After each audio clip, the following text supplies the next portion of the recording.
Soon, we were off of I-84 and heading through the Golden Hills towards Boyd, Oregon. Here, we would get our first taste in seeing how what is considered a ghost town in Oregon is a little different than what you might have pictured in your head.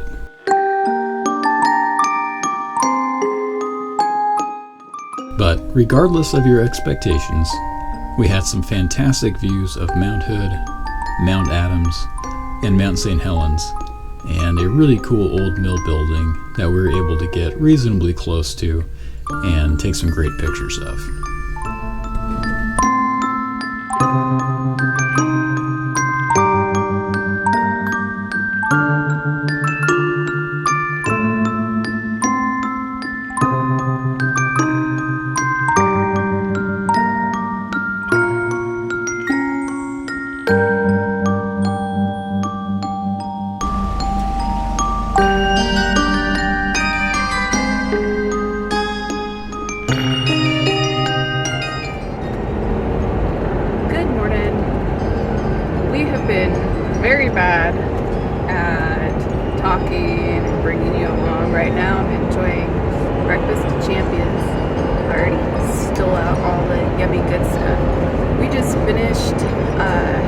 Taken some nice shots of Boyd, and right now we are headed over to Shaniko and gonna get some nice pictures, and I'm imagining we're going to, do a real introduction a little bit later. Anyway, cheers. Woo!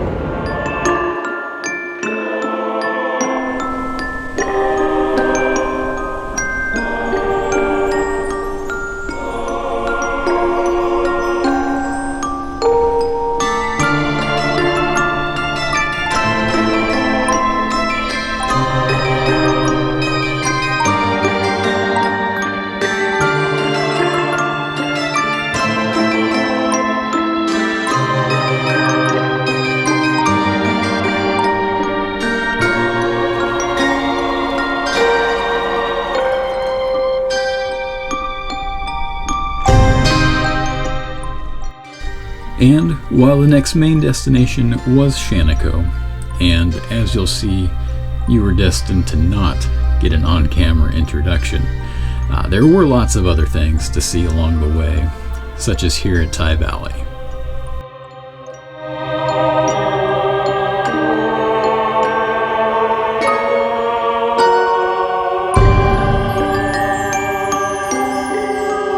And fun side fact, this yellow Jeep here at the post office in Tai Valley was indeed right-hand drive.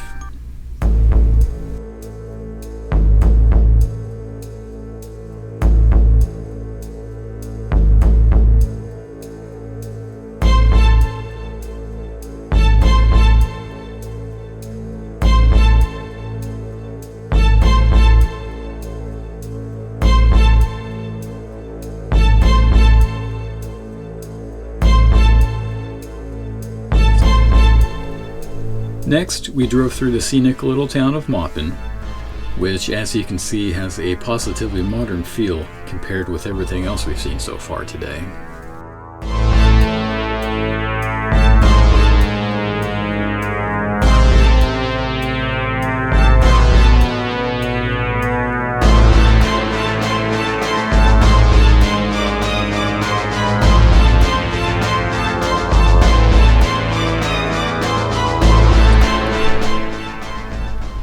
Once out of Maupin, we came upon this small cemetery where we explored for a bit and paid our respects to those who have passed.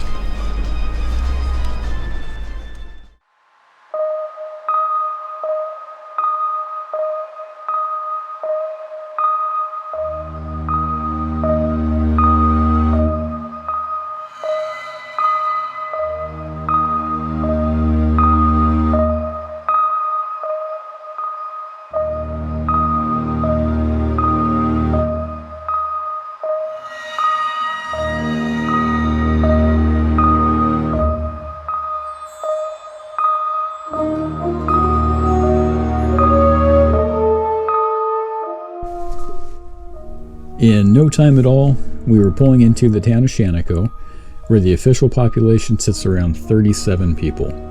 Shaniko has some fantastic historic buildings, and you can really imagine what it would have been like in its prime. We made a quick lap before pulling in to top off the tank, and then take a little walking tour of the amazing downtown area.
Soon we were on the road again, and we continued to drive through some beautiful country with great rock formations and colors in the trees.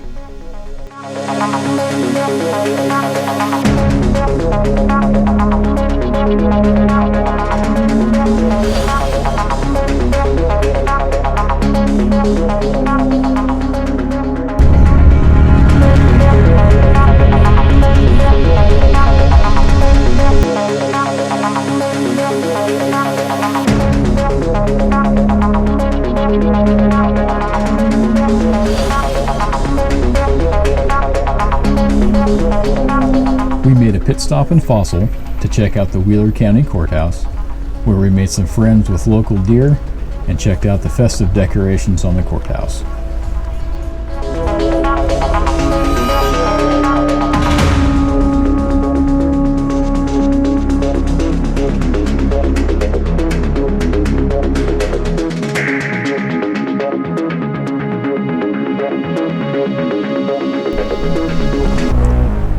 After leaving Fossil, we had an awesome encounter with a coyote running alongside us in a field.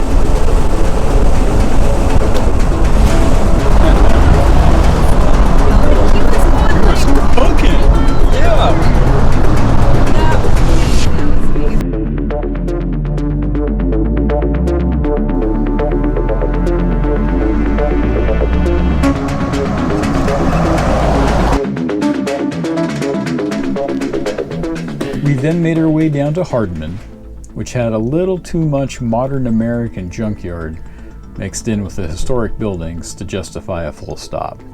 To be fair, there were many cool buildings, but they were so interspersed with the current dwellings that it just didn't hold an inviting vibe as you're driving through to stop. And that was Hardman, our first disappointment of the trip.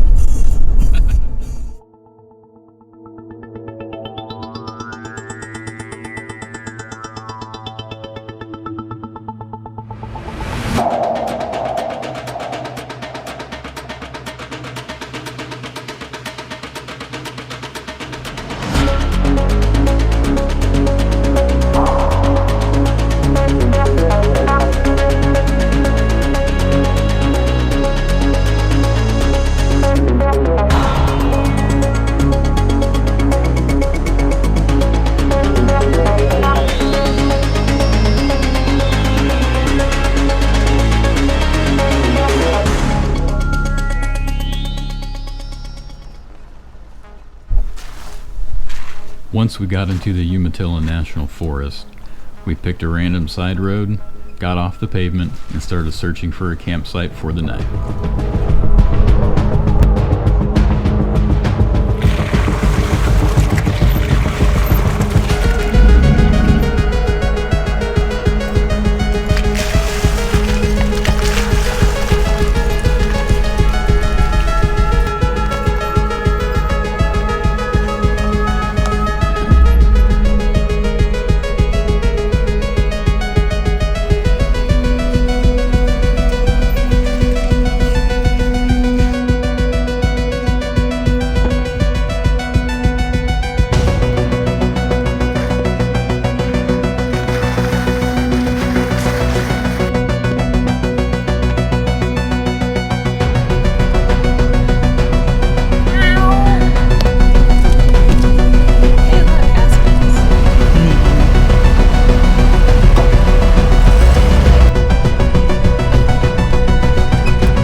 Alright, so after much driving and saying nope, there's going to be a better spot, we finally found the better spot.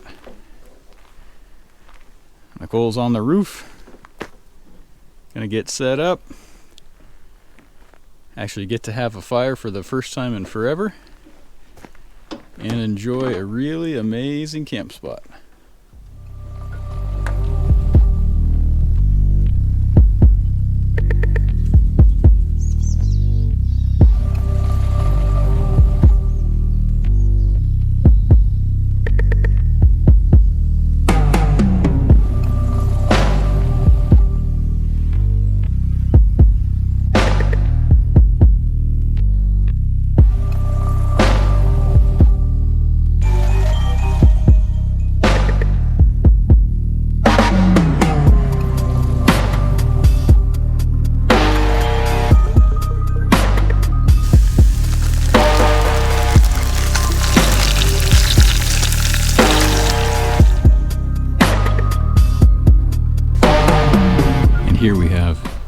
masterful leveling, but not masterful cow pie placement. Lucky for Nicole, this is my side.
Jesus, that's a lot of sugar.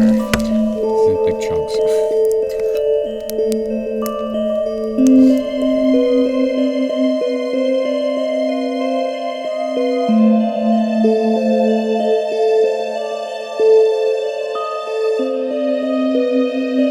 Don't be a dick.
After a beautiful and larch-filled drive, we arrived in Sumter to check out the Sumter Valley Dredge.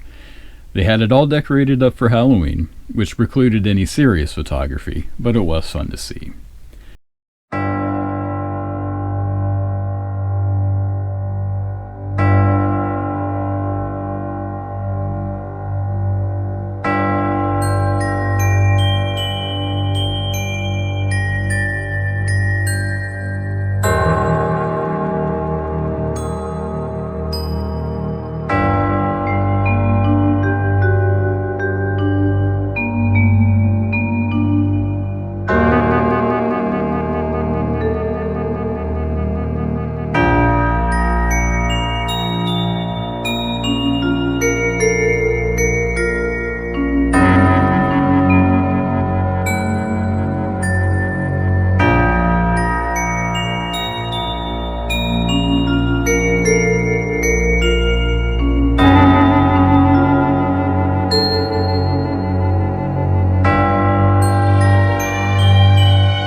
All right.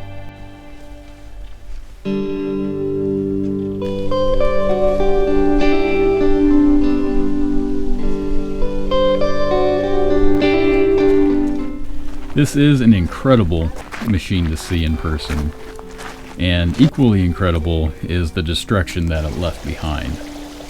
It's great to see nature filling in the former forest with a new wetland environment. Eventually, these scars will be fully healed.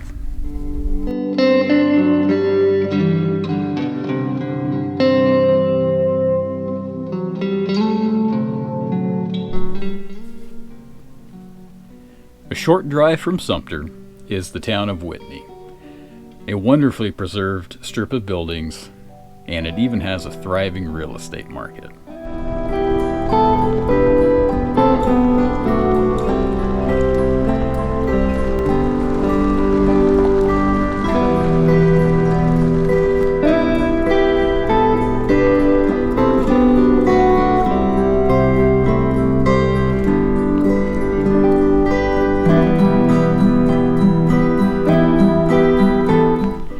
After a quick tour and some photos, it was time once again to hit the highway and make the 300-mile drive home. Thanks for watching, and we'll see you again for the next adventure.